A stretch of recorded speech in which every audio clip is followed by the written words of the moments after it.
Welcome to another episode of Going Hot.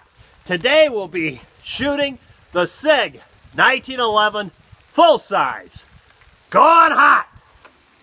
We're going to be looking at the PDX1 Defender in 45 ACP. It's a low flash ammo coming out at 920 feet per second at the muzzle. We'll let you have a close-up personal view of that round. It's a hollow point. Here is the rutabaga in question. We'll get him clad in his blue jeans. You'll notice that this rutabaga, yeah, they're getting smaller, guys. We may have to find a new medium. It does have a pair of legs on it, though, doesn't it? Well, get it clad in its blue jeans and get him over. Set up, ready to go. To do this test today, we're going to be using the SIG Sauer 1911 in 45 ACP. Going hot! Woohoo! I got a little wet on that one.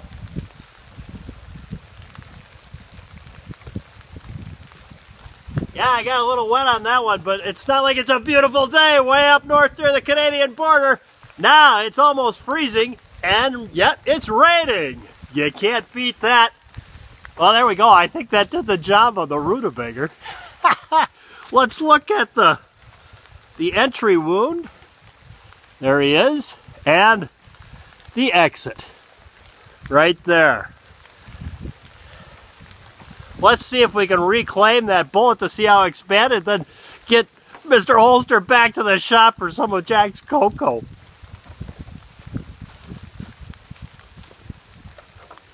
One.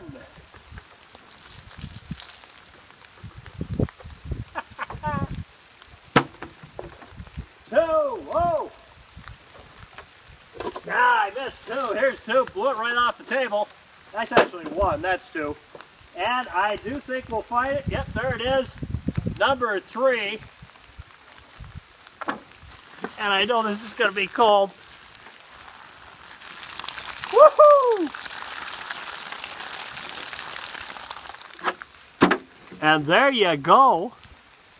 Once again, classic expansion, but I do notice it has got a lot of pedaling, so maybe I ought to dig out the other 45s we've shot, and we'll take a look at them back in the shop. Well, here we are back in the shop. No Coco, because Jack's not here. He went down to Chicago for a poker game.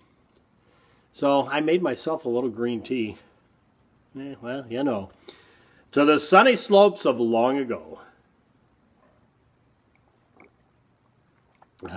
Well, it heats you up if it doesn't cool you down. Cold and damp out there, just a little bit above freezing. I'd prefer it was a little bit below freezing. It wouldn't be damp. So, yeah, it's always worse when it's a little bit warmer and wet and not frozen than it is if it's a little bit colder and frozen and not damp. This is what we were shooting today, the PDX Defender 45 ACP. That comes out at 920 feet per second out of the muzzle. And I think that Hornady 45 plus P was coming out faster, but not a lot if I recall right. I'll put the actual specs here up on the screen right here, but if I recall right, I think that was 930 feet per second out of that, just slightly faster. Same size bullet, 230 grain, jacketed hollow point. Let's take a look at the round after it expanded, went through the blue jeans and rutabaga, and let me tell you, it made mush out of that rutabaga today. And the measurement on this is almost the same as that Hornady round, but it's about 1/32 of an inch less, and you'll notice we had a little more pedaling effect on it than the Hornady round, but not much. It's almost there's almost no pedaling effect there. But there is a little on the one part. But it's a pretty full round expansion. Here's the Hornady round in question. I have to give the edge on the expansion and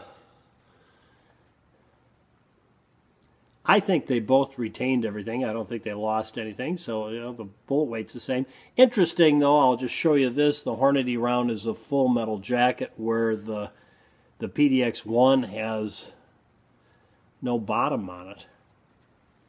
I don't know that that makes any difference at all, but I thought I'd show that to you.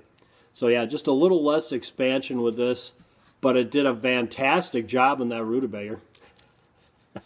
It was just mush. We got the blue jean material here, and it's soaking wet.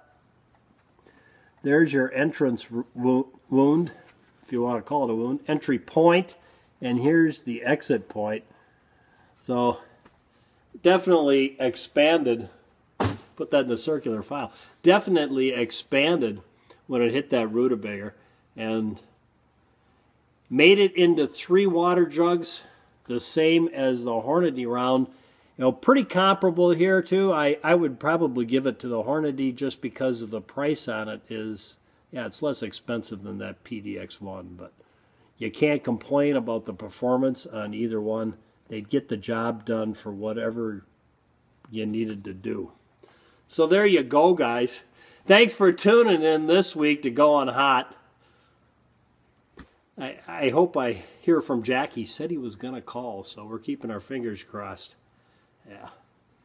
Sometimes I worry about that guy. Thanks for tuning in. Thanks for tuning in to another episode of Goin' Hot.